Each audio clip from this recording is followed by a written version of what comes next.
예. 자, 참선경어 32쪽에 1부터 공부를 하겠습니다. 지금부터는 이제 1장 처음 발심한 납자에게 일러주는 참선 이야기입니다. 원초심 고공부 경어라고 되어 있네요. 그러니까 첫 발심, 초발심 하신 분에게 주는 글이라는 얘기죠. 그러니까 부처가 되고자 하는 마음을 일으킨, 부처가 되고자 참선을 하겠다는 마음을 낸 사람들에게 주는 법문인데요. 우리 심화반 도마님들은 초발심, 부처가 되고자 하는 마음이 났습니까? 이걸 한번 곰곰이 한번 자기를 한번 다시 점검을 해보시길 부탁드리는데요. 이게 그냥 흔히 말할 때 남들이 하는 공부니까, 또는 남들이 최상승 공부라 하니까, 남들이 참선이 좋다 하니까, 남이 시켜서 스님이 참선하라 해서 하는 공부인지, 아니면 자기 자신이 정말로 간절하게 내가 중생이란 착각을 깨서 본래 부처로 영원한 행복을 살겠다고 화두를 타파해서 최상승 공부를 통해 가지고 본래 부처로 돌아가고자 하는 그런 정경과 발심에 기초한 것인지를 이제 살펴야 되는 거죠. 제가 볼 때는 성철 스님도 그렇게 말씀하셨습니다만은 이 사상 정립이 안 된, 정경과 발심이 안 된 분이 화두 참선해서는 100% 화두 공부를 하기 어렵습니다. 이 공부가 잘 되려면 이제 내가 본래 부처라는 믿음, 부처님의 깨달음 세계인 중도 영기에 대한 바른 안목, 정견을 갖추고 나와 세상을 이익되게 한다는 자기를 비우고 일체를 위하는 마음이 바로 가치관이 된 사람일 때 비로소 이 공부가 잘 될 수 있고 바르게 나아갈 수가 있거든요. 그래서 그걸 한번 짚고 공부에 임하시면 좋겠습니다. 32쪽 1. 생사심을 해결할 발심을 하라. 여기 마침 이제 박산 선사께서도 생사고해를 해결할 발심, 부처되고자 하는 마음을 일으키라는 얘기죠. 참선할 때에는 가장 먼저 생사심을 해결하겠다는 굳은 마음을 내어야 한다. 이 깨달음에 대한 확고한 마음이 있어야 되는 겁니다. 그리고는 바깥 세계와 나의 심신이 모두 인연으로 이룩된 거짓 존재일 뿐, 나와 이 우주 만물이 전부 연기이기 때문에 실체가 없는 거죠.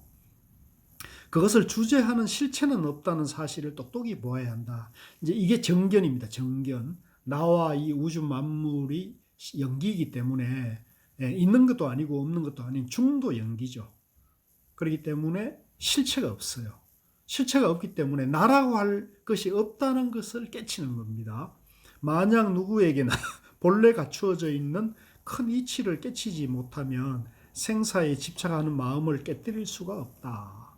내가 있다고 생각하면 이제 영원히 생사 고해를 벗어날 수가 없죠. 내가 있으니까. 그러니까 내가 연기고 뭐하고 중도라는 걸 깨치는 거죠. 그렇게 되면 죽음을 재촉하는 귀신이 순간순간 멈추지 않고 따라다니니 이것을 어떻게 쫓아버릴 수 있겠는가? 그렇죠. 이 나이가 들수록 깊은 잠도 숙면을 하기도 좀 어려워지고 또 선잠에 자주 깨게 되고 그러는데 그때마다 순간순간 저승사자가 오거나 또 죽음의 어두운 그림자의 생각을 마주치게 되면은 이제 두려움이 오게 되겠죠. 그러니까 가장 좋은 것은 이 공부를 잘해서 그 선잠에 깨거나 비몽사몽일 때도 항상 화두가 가까이 있어야 되는 거죠. 뭐 좀 부끄럽지만 저도 어제 밤 잠에 들어가지고 새벽에 3시인가에도 깨고 5시인가에도 깼는데 오늘은 어떻게 운이 좋게도 화두가 이제 바로 잡히더라고요. 그러니까 이제 그 어두운 생각이나 이제 그 짜증나는 생각은 싹 이제 지워지고 바로 이제 잠에 다시 떨어지게 되더라고요. 죽음을 재촉하는 귀신이 순간순간 멈추지 않고 따라다니니 이것을 어떻게 쫓아버릴 수 있겠는가?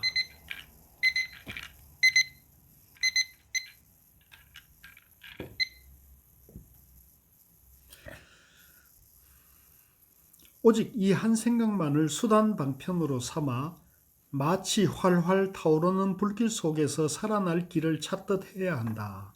이 공부는, 이 화두참선은 활활 타는 불길 속에 생사고해, 화택 속에서 살 길을 찾듯이 이제 공부해 가야 된다는 거죠. 한 발자국도 잘못 걸어서는 안 되고, 한 발자국도 그대로 머물러서도 안 되며, 한 생각도 다른 생각을 내어서도 안 되고, 다른 사람에게 도움을 청할 수도 없으니, 아주 지금 참선 경어의 이 지침이 정말로 공부를 아주 요긴하게 하는 그런 좋은 법문입니다.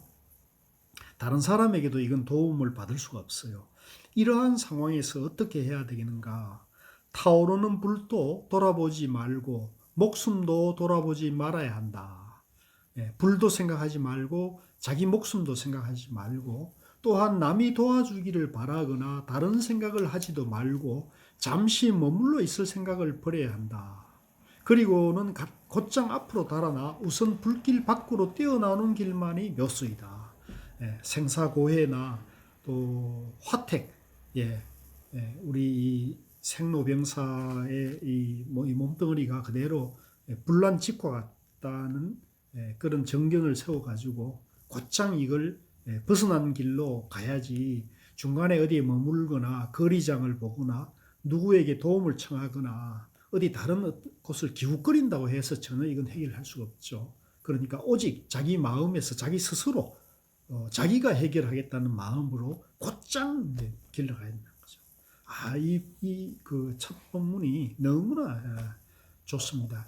그래서 그런 의미에서 보면 우리 참선, 화두 참선은 깨달음을 생사고해, 생로병사의 고해를 단박에 깨달아가지고 본래 부처로 돌아가는 공부이기 때문에 이 정경과 발심이 갖추어지면은 이제 공부가 곧장 나아갈 수가 있고요. 그렇게 되면 이제 생로병사의 괴로움도 이제 바로 벗어나는 길을 깨치게 되는 건데요. 만약에 이렇게 하지 못하고 이제 우리가 요즘 말하는 일반적으로 힐링 명상이나 또는 이제 위파사나 쪽에서 말하는 양변에서 공부하는 방법으로는 이런 곧장 깨달음으로 가는 것을 하지 못하죠. 힐링 명상은 요즘 이제 워낙 명상이 이제 보편화되고 우울증이나 스트레스에 시달리는 현대인들이 너무 많으니까 미국을 비롯해서 전 세계적으로 명상의 붐이 일고 있는데요. 이 스트레스와 우울증을 극복하는데 명상이 이제 특효 효과가 있다는 그런 입장에서 명상이 지금 많이 대세가 되는데 단지 우울증이나 스트레스를 해소하기 위한 명상은 생사고해를 근본적으로 벗어날 수는 없잖아요. 우울증이나 스트레스를 극복하기 위한 공부는 결국은 내가 있다는 전제에서 내가 나의 우울증이나 스트레스, 괴로움을 극복하기 위한 방편으로 그런 방법이 명상이라는 방법이 치유의 방편으로 등장하지만은 근본적으로 나는 있게 되잖아요. 그래서 이 근본적으로 내가 있다 그러면 유아의 입장에서 명상이나 참선을 하면은 근본적인 해결이 되지 못한 거죠.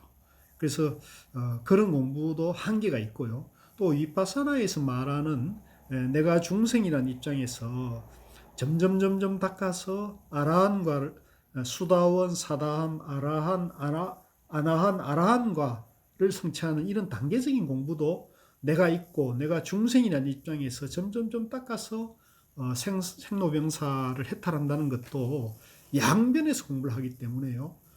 그런 입장도 단박 깨치는 이 직지도노의 본래 성불의 선종의 길과는 좀 다르죠. 그것도 방편에 떨어져 있는 거죠. 그렇기 때문에 우리는 그 힐링 명상이나 치유 명상이나 또는 이빠사나의 그런 말하는 명상의 한계를 바로 보고 바로 도노, 직지, 본래 성불의 중도 연기법에 입각한 화두선으로 단박 깨치는 걸로 가는 것이 이제 수승한 길이고 우리는 이제 공부 인연이 굉장히 복이 많은 것이라고 생각하시면서 가시면 공부가 빠른다는 것을 이제 알 수가 있을 겁니다.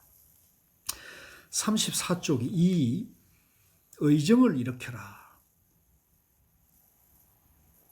이제 화두 참선에 있어서 이제 그 요긴한 것이 의정을 체험하는 건데요. 한번 봅시다. 참선하는 데에는 의정을 일으키는 일이 중요하다.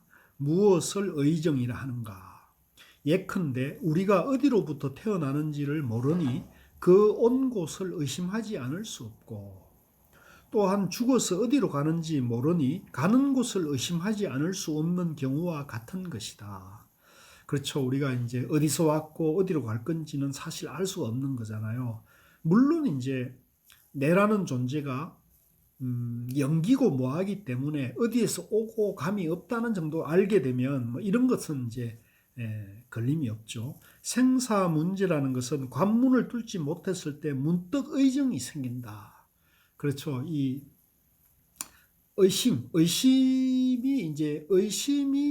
이제 깊어져서 하나의 감정 상태가 된 걸 우리가 의정이라 그러거든요. 의심하는 마음이 쌓이고 쌓여서 하나의 감정 상태가 되는 걸 의정이라는데, 우리가 화두를 의심할 때 생각으로 그냥 의심을 하는 것보다 감정으로 의심하는 게 훨씬 더 깊고 나에게 영향을 강하게 미쳐요. 비유하자면 우리 이제 심리 상태에서 보면은 내가 싫어하는 사람이라는 생각과 싫어하는 사람을 만났을 때 감정하고는 어떤 게 더 크고 치명적이나요? 생각보다는 감정이 훨씬 더 치명적이죠.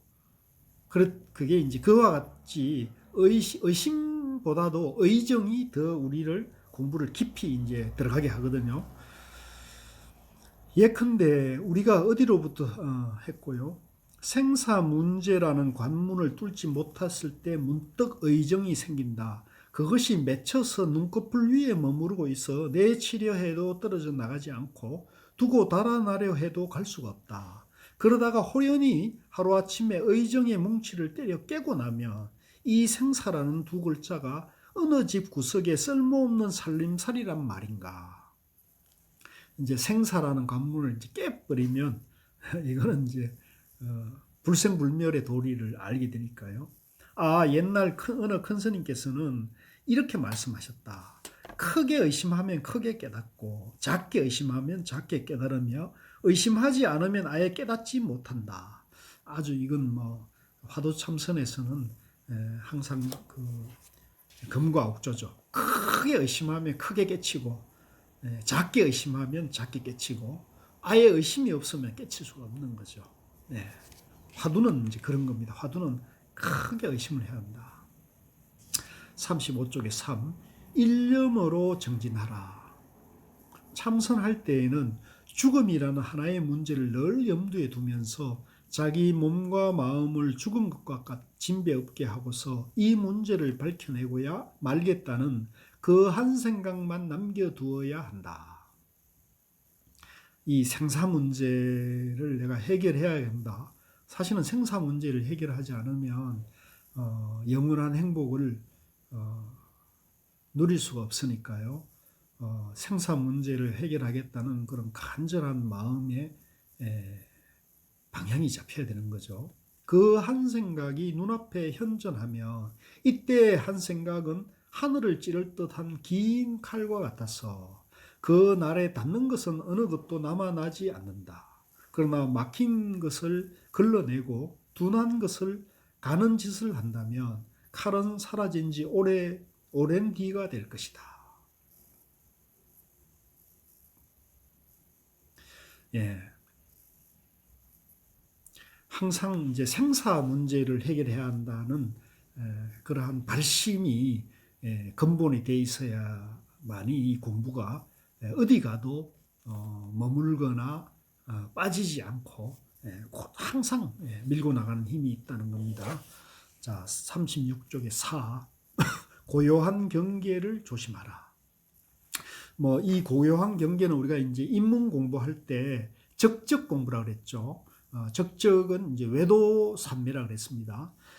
참선할 때 가장 경계해야 할 사항은 고요한 경계에 빠져들어 사람을 말라 죽은 듯한 정막 속에 갇히게 하는 태도이다. 이제 고요함만 있는 공부. 우리는 이제 항상 중도삼매여서 성성과 적적, 또렷또렷함과 고요함이 항상 동시에 있어야 돼. 그래야만이 중도가 되는 건데요. 이 성성, 또렷또렷함은 없고 고요함만 있으면 이제 사마타, 고요함, 적정만 있으면 이제 이거는 옳은 공부가 아니에요. 이건 양변에 떨어진 거죠. 자기도 모르는 사이에 사람들은 번거로운 곳을 싫어하고 고요한 곳에서는 대부분 염증을 느끼지 않는다. 도를 닦는 수행인의 경우도 그러하다. 시끄러운 바닥에서만 내내 살다가 일단 조용한 경계를 맛보고 나면 그것이 꿀이나 되는 양 달갑게 받아들인다.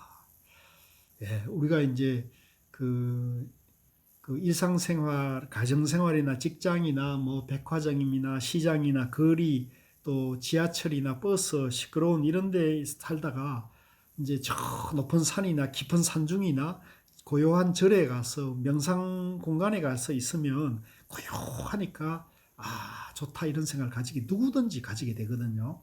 그런데 그 고요함만이 있으면 그건 중도가 아니고 양변이기 때문에 시끄러운 것도 문제지만 고요한 것만 또 있는 것도 문제잖아요. 이 공부는 시끄럽고 고요함이 양변에서 공부를 해서는 안 되는 거예요. 이런 사람은 권태가 오래되면 잠자기를 좋아할 것이니 이제 그런 고요함에 이제 가면은 좋아가지고 거기서 그러면은 그냥 잠자기가 딱 좋죠. 자기가 이런 병통에 빠져 있다는 사실을 어떻게 알아차릴 수 있겠는가? 어떤 외도는 자기의 몸과 마음을 완전히 없애 딱딱한 돌처럼 되게 하였다 하니 이것도 고요한 경계를 통해서 그렇게 한 것이었다. 그 이제 그 어떤 외도는 이제 그냥 딱 앉으면 고요함만 적적한 경계에 빠져가지고 이제 하루나 이틀도 이제 쉽게 그냥 넘어간다는 거예요. 그래서 이 적적 공부, 적적 삼매는 이 경계가 중도 삼매와 달라서 이 적적에 빠져가지고 그걸 공부로 생각하고 그 방향으로만 빠져 있는 사람은 생리작용이 멈춘다 그래요. 뭐 저는 아직 그런 것까지 가보진 못했는데 생리작용이 멈춘 그 고요함, 적적 삼매에 빠지게 되면 생리작용이 멈추면 그게 어떻게 되겠습니까?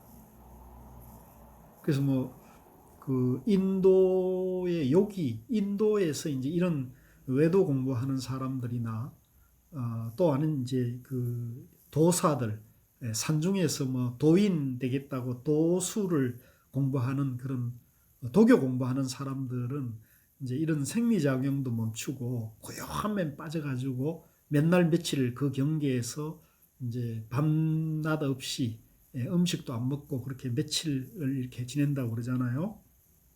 근데 이것은 중도 공부가 아니기 때문에 부처님이 중도 깨달음하고는 다른 외도의 길이에요. 그래서 이 지금 외도가 고요함만에 빠지는 것은 이제 잘못된 것이라는 거죠.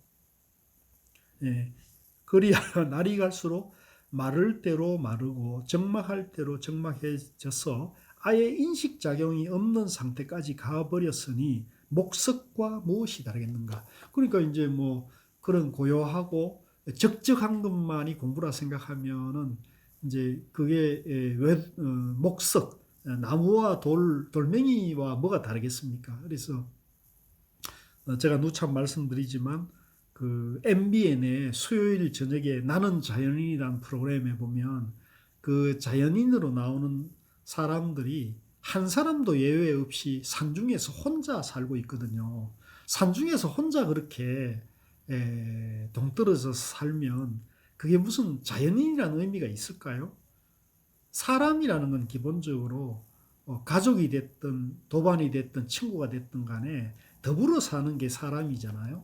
그런데 그런 그 사회성, 공동체성이 없이 산중에 그냥 혼자 짐승처럼 혼자 떨어져가 살게 되면은 그게 사람이라 할 수 있을지 저는 그건 바람직하지 않다. 그거는 우리 불교에서는 적어도 그런 공부는 그건 공부가 아니다. 이렇게 이제 분명히 방향을 잡아야 됩니다. 일시적인 방편으로 내가 공부를 한번 화두를 한번 힘껏 밀어붙이겠다고 할 때는 뭐 그때는 우리가 방편으로는 인정할 수 있지만 그것을 주의된 공부 방향으로 가서는 절대 안 됩니다. 37. 우리들이 간혹 고요한 경계에 처하는 것은 오직 법복 속에서 벌어지는 한 가지 큰일, 즉 생사대사를 깨치기 위해서이다. 그러니 자기가 고요한 곳에 있는 줄을 몰라야만 비로소 옳다 하겠다. 그러니까 이제 고요하다, 시끄럽다의 양변에서 하지 말라는 얘기입니다. 고요한 곳에 가서도 성성해야 되고요. 또 시끄러운 그 시장이나 집이나 직장에서도 마음은 항상 고요할 수 있는 그런 입장이 돼야 된다는 거죠. 생사대사에서 고요한 모습을 구하려 해도 정말로 얻을 것이 없으면 이야말로 얻은 것이다. 그러니까 이 생사대사, 이 공부에서 고요함에도 집착하지 않고 시끄러움에도 집착하지 않고 고요함도 싫어하지 않고 시끄러움도 싫어하지 않는 중도의 공부가 되면은 이제 이거야말로 우리가 추구하는 방향인 거죠. 그래서 다시 정리하자면 적적 공부에 빠지면 절대 안 된다. 우리 도반님들도 꼭 명심하셔야 돼요. 그래서 간혹 도반님들 보면은 아이고 나는 선방에 가서 좀 공부를 해봐야 되는데 이렇게 이제 하거나 또 선방에서 하는 공부만이 이제 진짜 공부인 것처럼 생각하는데 저는 그것은 정말로 내가 이제 한번 그 힘껏 공부를 밀어붙여야겠다고 할 때는 저도 권하고 싶어요. 그런데 제가 생활인의 경우는 그것은 이제 저는 집착이 돼서는 안 된다. 생활 속에서 얼마든지 공부를 할 수 있거든요.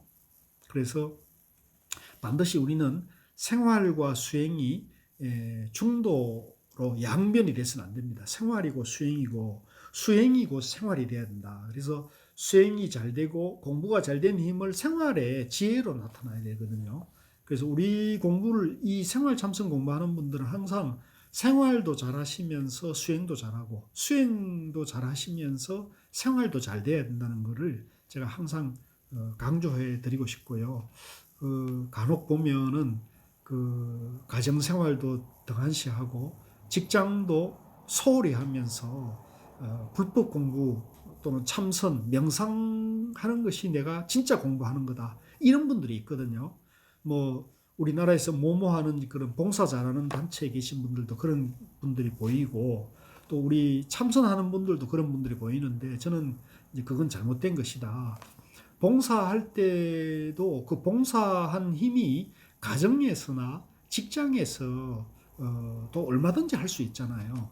그러니까 가정과 직장에서의 봉사와 또 봉사단체나 수련단체의 봉사가 이 둘이 돼서는 안 되는 거거든요. 그래서 그걸 항상 그 양변에서 왔다 갔다 해서는 안 된다. 항상 고든 마음으로 가정에서도 직장에서도 충실하고 또 수행단체나 선방이나 명상단체나 또 봉사단체에 가서도 자기 소임을 잘하는 그런 중도 정견으로 나아가시기를 이제 꼭 좀 부탁드리고요. 이 생활 참선은 이제 그게 철칙입니다. 예, 우리가 그걸 위해서 하는 거니까요. 자, 38쪽에 자기 공부에만 매진하라. 참선할 때에는 마음을 똑바로 곧게 하여 남의 사정을 봐주지 말아야 한다. 남의 인정사정 봐주다가는 자기 공부가 못한다.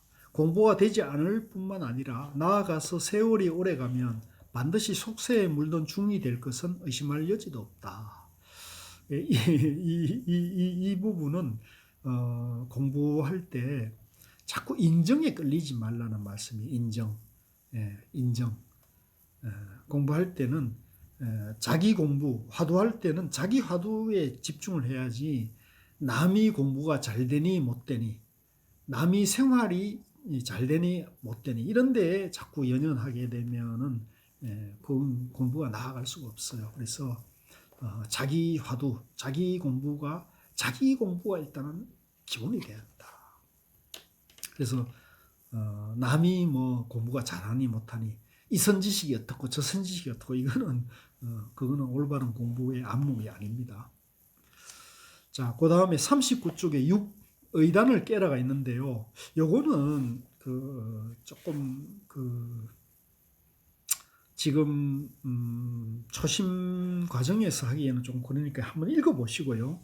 예, 바로 7 의정과 하나 되라로 바로 넘어가겠습니다. 40쪽에 의정과 하나가 되라. 이 중요한 거예요.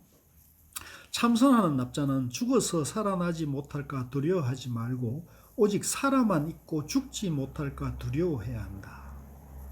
그리고는 결단코 의정과 완전히 하나가 되어야 한다. 그러면 들떠 움직이는 경계가 굳이 떨어져 버리려 하지 않아도 저절로 떨어지고 허망한 마음도 억지로 맑히려 하지 않아도 자연히 맑아진다. 그리하여 육건이 자연히 텅 비어 자유로워진다. 근데 이 화두 참선할 때는 항상 화두를 의심하는 그 감정, 의심하는 감정과 화두와 내가 하나가 딱 되어야 돼요. 그래서 그 의정에 몰입해서 의정을 놓치지 않고 쭉 이렇게 밀고 가면은 이제 공부가 빨라져요. 공부가 바로 깊이 들어가고 바로 삼매를 체험할 수가 있거든요. 요걸 이제 명심하십시오. 바로 의정과 하나가 되라. 이런 경지에서 움찔했다 하면 벌써 마음 먹은 곳에 가 있고 입만 번긋했다 하면 벌써 반응이 있으니 살아나지 못할까 거짓말이 있겠는가. 화두 의정과 항상 하나가 됐고 화두를 의심하는 감정 상태로 들어가는 것이 공부가 빠르기 때문에 그렇게 마음을 화두 드는 그 고리를 그 초점을 거기에다가 맞추시는 게 좋아요. 화두를 감정 상태에 들면은 바로 또렷또렷하면서 고요한 성성적적이 되는 그 상태로 의정이 형성돼서 쭉 밀고 갈 수가 있습니다.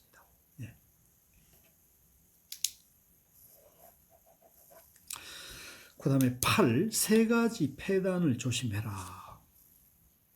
공부가 되기를 바란다면 천근되는 짐을 어깨에 걸머지듯 하여 팽개치려 해도 내려놓지 못하는 형편이 되어야 한다. 또한 잃어버린 중요한 물건을 찾듯 하여 확실하게 찾아내지 못하면 맹세코 마음을 놓지 말아야 한다. 이 과정에서 절대로 아집과 집착과 아르마리를 일으켜서는 안 된다. 자, 여기 이제 세 가지가 나왔네요. 아집과 집착, 아르마리. 이게 이제 이 공부의 장애가 되는, 이 화두 공부의 장애가 되는 게 아집, 나에 대한 집착, 또 그 다음에 그냥 일반적인 집착, 그 다음에 이제 아르마리. 이것을 일으켜서는 안 된다. 아집은 병이 되고 집착은 마구니가 되며 아르마리는 외도로 빠지게 한다. 이게 아주 참 아주 귀중한 말씀이에요. 아집은 병이 되고 집착은 마구니가 되고 아르마리는 외도로 빠지게 한다. 결단코 마음을 한 곳에 집중하여 잃어버린 물건을 찾듯 열심히 공부하면 앞서 말한 세 가지 배단이 얼음 녹듯 말짱해질 것이다.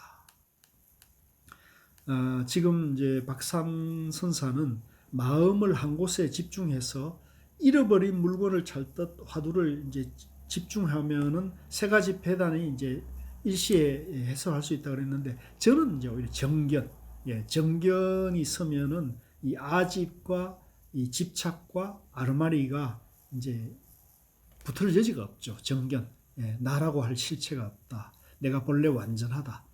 오직 화두를 통해서 분별망상을 이제 비워나가면 된다. 이렇게 딱 자기 이 가치관이 서게 되면은 이 세 가지 패단도 능히 붙을 수가 없죠. 마음을 일으켜 생각을 들뜨게 하면 그 자리에서 법체와 어긋난다고 한 것도 이런 맥락에서 한 말이다.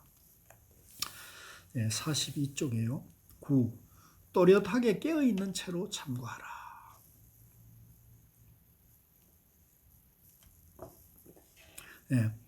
화두가 또렷또렷하게 성성하게 항상 깨어 있어야 되죠. 그러면 이제 잡념이 없어져서 망상이 없어서 또렷또렷함과 고요함이 이제 동시에 되는 거죠. 중도산매가 되는 겁니다. 화두를 들고 공부하는 납자는 쥐를 잡으려는 고양이처럼 분명하고 또렷하게 깨어 있어야 한다. 옛 사람도 적군의 목을 베지 않고는 맹세코 쉬지 않겠다라고 말씀하셨다. 그렇지 않으면 망상의 도깨비 굴 속에서 들어앉게 되어 어둡고 깜깜한 채로 일상을 다 보내고 말 것이니 참선을 한들 무슨 소용이 있겠는가. 쥐를 잡으려는 고양이처럼 또렷또렷하게 깨어있어야 한다. 멍하거나 엉뚱한 데 집착해서는 안 되고요. 항상 화두하고자 하는 마음이 있어야 되고 적의 목을 베기 전까지는 내가 발을 뻗고 자지 않겠다. 이런 마음이 있어야 된다. 고양이는 쥐를 잡을 때 두 눈을 반짝 뜨고 네 다리를 고추 세웠다가 쥐를 잡아 입에 물어야만 비로소 만족한다. 그때는 설사 닭이나 개가 옆에 있다고 하더라도 돌아볼 정신이 없다. 참선하는 사람도 마찬가지였어. 오직 열심히 이 도리를 밝히려고만 해야지 팔경이 눈앞에 어른거린다 해서 신경 쓸 겨를이 없다. 팔경은 이제 이익된다, 손해된다, 괴로움이다, 즐거움이다, 칭찬이다, 비방이다, 훼손한다, 명예다, 뭐 이런 식의 8가지 경계, 8가지 경계가 이제 우리 살아가는데 가장 이제 팔풍 내지 팔경이라 그러잖아요. 이 8가지가 우리를 살아가는데 우리를 가장 이제 괴롭히는 것 중에 8가지를 말하는 건데요. 이런 거 신경 쓰지 말라는 거죠. 이제 우리는 이제 그 생활인들은 이런 데 많이 신경이 쓰이잖아요. 누가 나를 욕하거나 누가 나에게 안 좋은 얘기를 하고 다니거나 또 내 허물을 자꾸 덜추거나 이런데 그런 거 신경 쓸 필요 없어요. 그거는 그런 걸 덜추는 사람의 허물이지 그건 내 허물이 아니죠. 나는 본래 완전한 사람이기 때문에 나이가 사람이 누구든지 실수하지 않는 사람이 없고 허물 없는 사람은 없는 거잖아요. 누구든지 그렇습니다. 또 어떤 사람을 색안경을 쓰고 보게 되면 항상 그 사람의 본래 모습을 볼 수가 없는 거거든요. 그러니까 오죽하면 육조스님 같은 경우는 남의 허물을 안 보고 자기의 허물만 본다 하셨듯이 우리도 이 공부하는 생활참선 도반님들은 항상 자기 허물을 보지 남의 허물이나 세상의 허물을 보지 마시길 바랍니다. 여기서 조금만 다른 생각을 해도 쥐는커녕 고양이마저도 달아나고 마는 것이다. 그러면 그런 사람은 공부하기가 어려워요. 43쪽에 10. 하루의 공부를 다 마치듯 하라. 참 말씀이 귀합니다. 하루의 공부를 다 마치듯이 하라. 참선할 때는 날마다 하루 할 공부를 다 마쳐야 한다. 미루고 질질 끌면 백급 천생토록 끝내 공부를 다 마칠 날이 없을 것이다. 언젠가 나는 향 한 개비를 꽂아놓고 그것이 다 타는 것을 보고 나니 문득 이런 생각이 들었다. 공부가 늘 그저 그러하여 나아진 것도 퇴보한 것도 없다. 이런 식으로 가면 하루에 몇 개비의 향이 타겠으며 1년이면 얼마만큼의 향이 타겠는가. 그러고는 다시 생각해 보았다. 시간은 늘 눈 깜짝할 사이 지나가 버리고 세월은 사람을 기다려 주지 않는데 생사 문제를 아직 밝히지 못했으니 어느 날에나 공부를 마치고 깨닫게 될 것인가. 이런 통탄으로 더욱 자신을 채찍질하였다. 이거는 이제 저 자신도 좀 채찍질하는 그런 본문인데요. 이 공부를 하는데 내일 하면 되지, 뭐 내년에 하면 되지, 다음에 하면 되지, 이런 생각을 우리가 하기가 쉽잖아요. 이제 그렇게 해서는 안 된다는 거죠. 오늘 끝마치듯이. 예. 오죽하면은 그 벽암록에 운문 스님이 그런 말씀을 하셨잖아요. 영원히 오늘밖에 없다. 매일매일 오늘. 내일은 다가올 오늘이고 어제는 지나간 오늘일 뿐. 영원히 오늘밖에 없잖아요. 그래서 이 오늘 공부를 끝마치는 그런 마음 자세로 공부를 해야지, 이 미루고 하면은 결국은 이제 죽음이나 병을 덜컥 만나면 결국은 뭐 공부 해놓은 것 없으면 결국은 그 괴로움, 그 고통을 피할 수가 없겠죠. 그래서 하루의 공부를 다 마치듯 하라. 아주 귀한 말씀입니다. 그 다음에 44, 11 옛사람의 공안을 천착하지 마라. 뭐 이거는 뭐 우리는 좀 지나가도 괜찮을 것 같아요. 다른 사람이나 다른 공안, 화두공안에 대해서는 우리가 신경 쓸 거 없죠. 자기 화두공안만 신경 쓰면 되는 거죠. 45쪽에 12 선에서의 바른 믿음.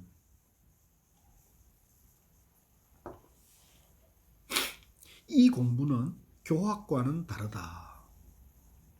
이 선은 교학에서 경전이나 논서 또는 이제 언어와 문자를 통해 가지고 이치를 알아가는 그런 교학 공부하고는 이 선의 길은 다른 공부예요. 그러니까 이것도 우리가 이제 바른 안목을 갖추어야 여러분들이 이제 이 선의 가치를, 선의 안목이 서는 거예요. 그런 까닭에 오랫동안 대성을 공부해온 사람도 선을 알지 못한다. 이게 진짜 그래요. 제가 보니까 뭐 제가 좀 구업을 짓는다면 이 스님들 중에서도 불교 공부를 많이 하고 뭐 높은 안목을 갖췄다 하는 사람도 이 선과 교를 구분하지 못하는 분들이 의외로 너무 많아요. 제가 누차 말씀드렸지만 보조국사 진울스님 같은 경우도 이 선과 교를 구분하지 못해서 그 혼란스러운 면이 수심결이나 정의결사문에 있다고 그랬잖아요. 이제 이런 부분이 이제 결국은 선의 가치를 모르는 그런 분들이 의외로 굉장히 많습니다. 그래서 지금 우리가 이 공부하면서 반드시 이 선이 무엇인지에 대해서 바른 정견을 갖추고 화두 공부를 해야지 내가 공부에 힘을 받고 지혜가 나오고 이 공부가 내 생활에도 도움이 되거든요. 그러니 하물며 성문 영각인 소성이겠는가. 그렇죠. 뭐 대성 공부하는 분들도 선을 모르니까 소성의 성문 영각은 더 말할 것도 없죠.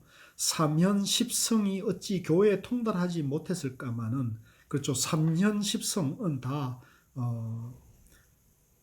교회에 통달하신 분들이죠. 오직 참선하는 일에 대해 설법할 때만은 그렇지 않아서 이제 그러나 그 삼현 십성도 선은 이제 모른다는 거죠. 선은 삼성은 간담이 떨리고 십지보살도 혼이 빠진다고 했다.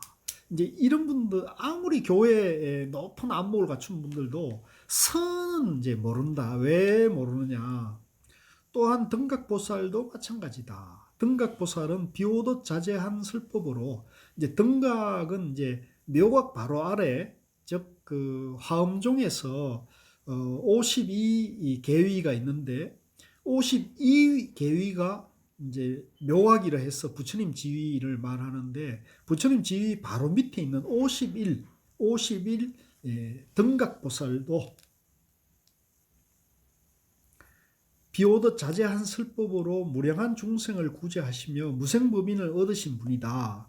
그런데도 아직은 소지장에 막혀 도와는 완전히 어긋난 사람이라고 하였으니 하물며 그 나머지 사람들이야 말할 것이 있겠는가. 여기서 이제 소지장에 막혔다는 것은 이제 내가 안다는 그것에 아직도 머물러 있다는 거죠. 그러니까 그 소지장이 이제 탈식이 나라고 하는 그것에 내가 안다, 아는 그놈이 있다는 거기에 머물러 있기 때문에 이제 그것은 양변이죠. 유무의 양변에 떨어져 있기 때문에 이제 선의 중도를 모르는 거죠.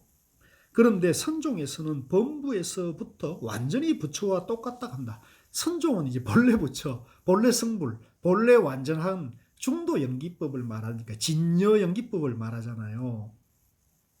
그러니까 이 진여 연기, 중도 연기를 모르면 이제 선도 모르는 거고 또 이제 결국은 아르마리 분별심에서 분별심이 떨어지지 않은 것이기 때문에 이제 선과 교의 그 구분이 바로 그것이 경계가 된다는 거죠. 선을 할 수 있는 그릇이고 믿지 않는 사람은 이 경계가 아니다. 모든 수행자가 이 방법을 택하려 한다면 반드시 믿음으로부터 들어야 한다. 자, 여기서 말이에요. 아주 중요한 말씀인데 그 등각, 십지 등각, 바로 부처 바로 밑에 있는 십지 보살 등각까지 이르렀는데도 여전히 내가 있고 아는 그놈이 있다고 하는 그 양변에 있게 되면은 중도 연기, 진여 연기를 모르는 선을 모르는 것이 되잖아요. 그러니까 그 경계를 어떻게 돌파하느냐 하는 문제가 있는데 이것은 이제 내가 본래 부처라는 내가 이대로 중도 연기고 중생이 본래 부처라는 자기 자신에 대한 믿음, 중도 연기법에 대한 믿음이 이제 있어야 된다는 거죠. 이 믿음이 있어야 이걸 이제 투과해 올 수 있는 힘이 생긴다. 그래서 반드시 믿음으로부터 들어야 한다. 이게 참 중요한 말이에요. 그래서 신심이라는 것도 굉장히 중요합니다. 그런데 믿음이라는 말에도 그 뜻이 얕고 깊은 차이와 바르고 삿된 구별이 있으므로 가려내지 않으면 안 된다. 그러니까 이 믿음이라는 것도 어설프게 믿는 거와 확실하게 믿음. 그러니까 뭐 조금 외람됩니다만은 제 경우는 내가 본래 완전하다. 내가 아직 삿된 망상, 탐진치 삼독심을 완전히 없애지는 못했지만 그럼에도 불구하고 내가 본래 완전하고 본래 부처라는 믿음은 이제 제가 표현할 때는 좀 이거는 거의 확고하다, 흔들리지 않는다 이런 생각은 있거든요. 그런데 이게 이제 이런 생각이 없는 경우 내가 본래 부처라는 믿음이 아예 이렇게 오락가락 흔들릴 수가 있잖아요. 우리 도반님들은 어떻게 생각하세요? 내가 본래 부처라는 그 믿음이 어떤 경우에도 흔들리지 않은 경지가 됐나요? 시시때때로 흔들리나요? 지금 이제 이 내가 본래 부처라는 믿음이 어떤 경지에도 흔들리지 않은 상태도 이 믿음도 있고 시시때때로 흔들리는 믿음도 있잖아요. 그러니까 이제 그런 믿음도 그런 구분이 있는데 믿음이 얕다고 하는 것은 무엇을 말하는가? 불교에 입문한 이라면 과연 누가 신도가 아니라고 자처할까마는 그런 사람은 단지 불교만 믿을 뿐 자기 마음을 믿지 않으니 이것을 말한다. 그러니까 이제 아주 이 본문이 좋은데요. 자기 자신을 믿어야 되는데 자기 자신은 안 믿고 그냥 불교를 믿는다는 거죠.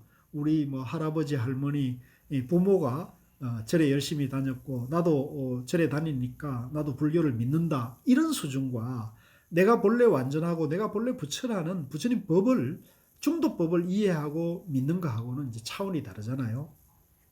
불교에 정견이 있으면은 이제 자기를 믿는 믿음이 단단해지겠죠. 믿음이 깊다고 하는 것은 무엇인가? 모든 대성보살도 아직 믿음을 갖추었다 할 수는 없으니 화엄경의 주석서에는 이렇게 말하고 있다. 슬퍼하는 이가 있고 법문을 듣는 대중이 있다고 생각한다면 아직 믿음의 문턱에도 들어오지 못한 것이다. 이것도 참 본문이 좋네요. 슬퍼하는 이가 있고 슬법을 듣는 사람이 있으면 벌써 양변이잖아요. 이 양변에 있으면 벌써 이것은 법이 아니죠. 이건 믿음도 아니고 정견도 아니고 믿음도 아니다. 가령 화엄경에 나오는 마음 그대로가 곧 부처이다 라는 말씀은 누구나 다 믿는다고 한다. 그런데 그대가 부처인가 하고 물으면 영 어긋나 버려서 알아듣지를 못한다. 예. 그러니까 경문에서 어느 문자로 이제 그 이해한가 하고 이제 자기 그 어느 문자를 떠나가지고 자기 자신에 대한 자기 마음이 그대로 부처라는 거, 내 존재 원리가 중도 연기라는 것에 대한 그 믿음이 확고한 사람은 이 말은 그대가 부처인가 하고 물으면 나 아닙니다 뭐 이런 식으로 할 수 있겠죠. 법화경에서는 생각을 다해서 아무리 재보아도 부처님의 지혜는 헤아릴 수 없네라고 했는데 왜 그런가 하면 생각을 다해 재보겠다는 마음이 있으면 이는 벌써 믿음을 갖추지 못한 것이기 때문이다. 생각을 헤아려 가지고 부처님 법을 헤아려 보겠다고 하면 그건 벌써 분별심이 들어가 있는 거잖아요. 그러면 바르다 삿되다 한 것은 무슨 차이인가? 마음이 곧 부처라고 믿는 것은 바른 믿음이라 하고 마음 밖에서 법을 얻으려 하는 것은 삿된 믿음이란다. 이건 뭐 정말 명언입니다. 내 마음이 그대로 부처다. 내가 본래 부처다고 하는 것은 바른 믿음이고 내 밖에서 부처님 법이나 깨달음을 구하고자 하면 삿된 믿음이라는 거죠. 그대로가 부처임을 철저히 밝혀 자기 마음으로 직접 맛보아 의심할 수 없는 확실한 경지에 이르러야만 비로소 바른 믿음이라 할 수 있다. 이제 자기 스스로 알고 자기 스스로 믿음이 확고해져야 되거든요. 남 말로서 돼서는 안 돼요. 지금 제가 이렇게 말씀드리는 것도 이걸 방편으로 해서 자기 자신이 자기 생각 속에서 자기 의식 속에서 자기 마음에서 여러분 스스로가 본래 부처라는 거, 여러분 스스로가 진여연기라는 거, 여러분 존재 자체가 중도연기법이라는 것에 대한 이해가 확고해지면 바른 믿음, 자기가 본래 부처라는 바른 믿음이 흔들리지 않게 되는 거죠. 이거는 제가 이 정도로밖에 말씀드릴 수 없고요. 이건 오직 스스로 그렇게 정립을 하셔야 돼요. 제가 지금 뭐 입문반이나 심화 전문 지도자 반에서 하고 있는 모든 내용이 전부 이런 얘기잖아요. 바른 믿음을 갖추라. 바른 정견을 갖추시라. 그러면 공부가 금방 돼요. 얼굴만 번듯하고 속은 어리석은 노름꾼 같은 이는 단지 말로만 마음 그대로가 부처라가 떠들 뿐이지 사실은 자기 마음도 모르고 있다. 이런 것을 바로 삿된 믿음이라고 한다.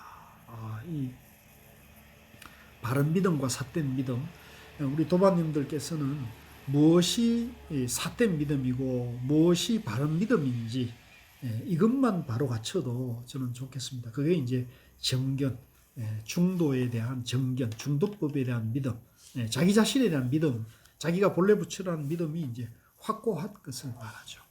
자, 하나만 더 하고 마칠게요. 13. 본체를 보아야 선정에 든다. 옛 선사는 복숭아를 따다가도 문득 선정에 들고 호미로 밭을 매다가도 문득 선정에 들었으며 절에 자잘한 일을 하면서도 선정에 들었다고 한다. 그러니 어찌 한 곳에 오래 눌러앉아 외연을 끊고 마음을 일어나지 못하게 한 다음에야 선정에 들었다고 하겠는가. 이를 곧 삿된 선정이라고 하니 이는 납자가 가져야 할 바른 마음이 아니다. 그러니까 여기도 마찬가지죠. 이제 꼭 선방에 가서 이제 바깥의 경계를 다 차단하고 나서야 바른 선정에 들었다 하는 것은 이거는 이제 삿된 선정이다. 뭐 밥하고 빨래하고 설거지하고 직장생활하고 이제 도반 관계하면서도 이제 선정에 들어야 된다는 거죠. 육조 해능 스님께서 이런 말씀을 하셨다. 부처님은 항상 선정 속에 계셨으며 선정에 들지 않을 때가 없었다. 이제 부처님이나 조사가 깨치면 이제 항상 100% 선정 삼매로 사는 거예요. 모름지기 본체를 확실하게 보아야 비로소 이러한 선정과 하나가 된다. 석가모니 부처님께서 도솔천에 내려와 왕궁에 태어나시고 설산에 들어가 샛별을 보고 헛개비 같은 중생을 깨우쳐 주신 일들이 모두 이 선정을 벗어나지 않으셨다. 그렇지 않았다면 들뜬 경계에 빠져 죽었을 것이니 그래서야 어찌 선정이라 할 수 있겠는가. 들뜬 경계에 대해서 마음을 일으켜야 일으킬 수가 없고, 고요한 경계에 대해서도 마음이 일어나지 않아서 고요하든 들뜨든 전혀 마음이 일어나지 않으면 여기서 무엇을 가지고 경계를 삼겠는가? 이 뜻을 깨달을 수 있으면 세상이 온통 선정이라는 하나의 몸으로 꽉 차서 다른 것은 없을 것이다. 그래서 우리가 항상 이제 양변을 예의고 공부를 하는, 이제 정견, 중도 정견에서 공부를 하게 되면은 이제 자기 하는 모든 일이 그대로 선정이 될 수도 있고요. 또 중도 정견이 없이 참선만을 생각하고 이제 선방에서만 공부가 옳은 공부라고 생각하게 되면은 이제 생활이 이제 등한시 되거나 생활을 소홀히 하게 되면은 생활과 선방, 생활과 수행이 이제 양면이 돼가지고 그런 분들은 이제 선정에 결코 들어갈 수가 없죠. 그래서 선정에 쉽게 빠르게 들어가려면 항상 중도 정견이 있어서 일상생활하는 그대로가 선정으로 한 마음으로 뭐 빨래하고 밥 짓고 설거지하고 청소하고 직장생활, 가정생활 하는 그대로와 진실한 마음으로 그대로 하면 그것이 그대로 선정이 되는 거죠. 그래서 그 정견이 바로 서면 이런 것도 바로 쉽게 되는 것이다. 그래서 이 뜻을 깨달으면 세상이 온통 선정이라는 하나의 몸으로 꽉 차서 다른 것은 없을 것이다. 그렇죠. 항상 우리가 양면을 여의고 가정생활, 직장생활, 도반관계, 이웃관계, 사회생활, 수행생활을 하게 되면 온 세상이 다 선정으로 꽉 들어차 있다는 걸 알 수가 있죠. 예. 자, 오늘 공부는 이제 요거까지 하겠습니다. 이 공부가 참 재미있습니다. 그래서 도반님들께서도 꼭 이 참선경어를 지침으로 공부를 이번 기회에 확고한 정견도 갖추시고 신심도 갖추시고 또 발심도 일으키는 그런 과정이 되시기를 간절히 바라겠습니다. 수고하셨습니다.